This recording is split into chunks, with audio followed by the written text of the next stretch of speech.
21 bob. Sen İsrail xalqiga tövendiki qoida nizomlarni e'lon qil. Agar biri İbranilar ichidan qul setib olgan bo'lsa, qul faqat 6 yil uning uchun xizmat qilsin. 7-yili uningga hurlik berilsin.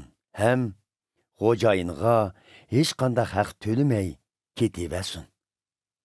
Agar u sana qul bo'lgandan keyin nikohliq bo'lgan bo'lsa, ketadigan vaqtida ayolini elib ketishga bo'lmaydi.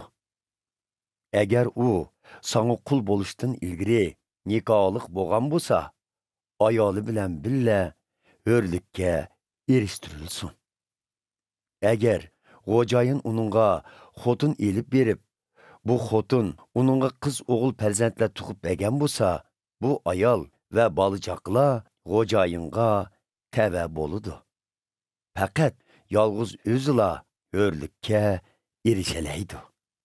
Agar u men xo'jayinimni va xotin bolalarimni yaxshi ko'raman, men hur bo'lishni xohlamayman desa, xo'jayini uni ibodat o'rniga elib bosin.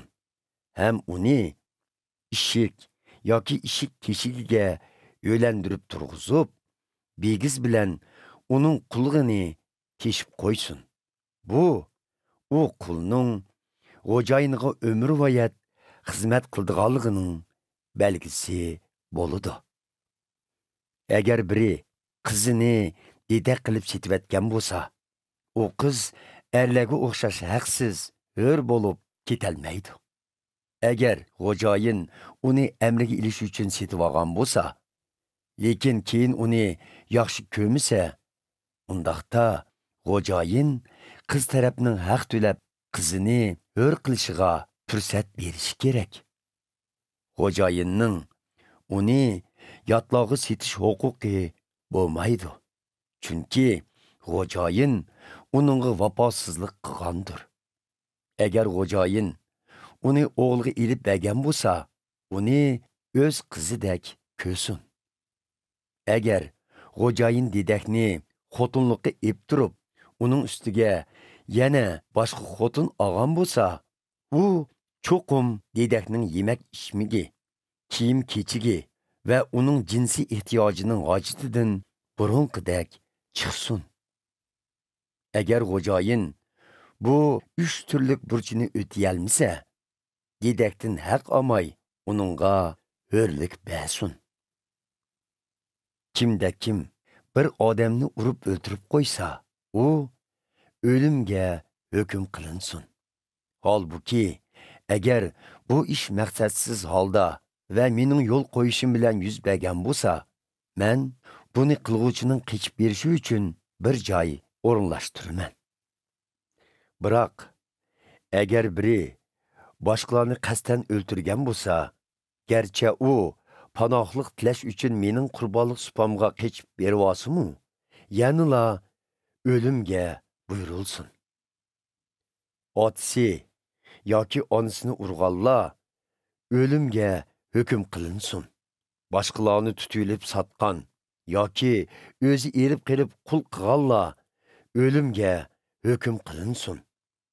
Otasi yoki onasini yuz o'rganlarga o'lim jazosi berilsin.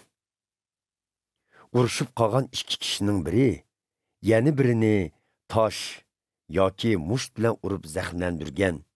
Garchi zaxmlangan kishi o'lmagan bo'lsa-mu, o'rin tutib yetib qolgan, biroq hosi tutib tashqirga chiqqudek bo'lsa, urg'uvchi gunohsiz deb hisoblansin. Lekin yaralangunchining vaqt jihatdagi ziynini pul bilan to'lab bersin va uni davolatib saqaytsin.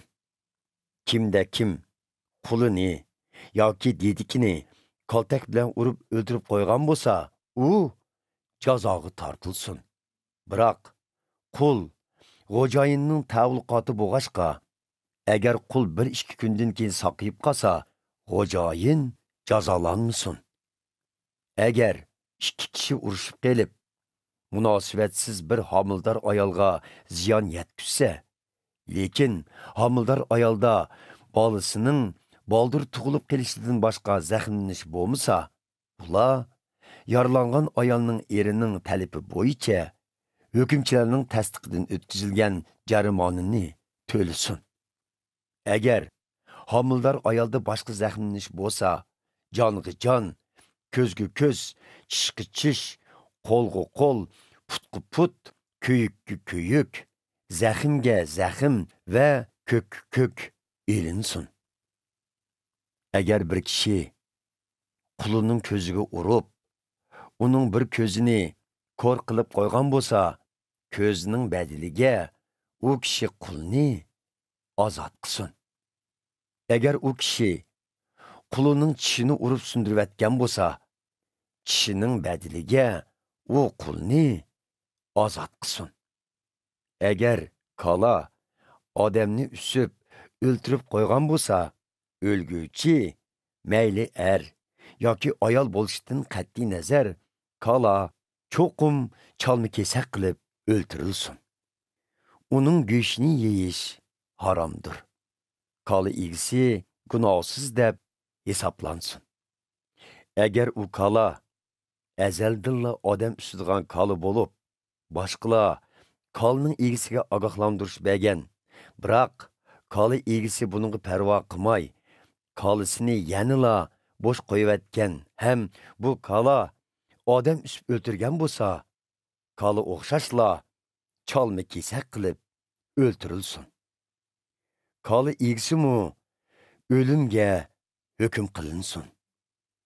Agar to'lam to'lab berish talab qilinsa, kala egisi o'ltirilmay, hayoti badiliga talab qilingan bo'yicha to'lam to'lab bersin. Agar kala boshqalarning mayli o'g'li yoki qizini usib o'tirib qo'ygan bo'lsa, yuqorqi qoida nizom bo'yicha bir taraf qilinsin. Agar kala boshqalarning quli yoki dedikini usib o'tirib qo'ygan bo'lsa, kalaning egisi qulning xo'jayiniga 30 kumush tanga to'lab bersin. Kala o'xshashla chalma kesak qilib o'ltirilsin. Agar birarsi quduqning og'zini ochiq qo'yib yoki qo'layotgan quduqning og'zini yopmay, kala yoki eshakning quduqqa tushib o'lishini keltirib chiqarsa, quduq egisi mal egisiga to'lam to'lisin.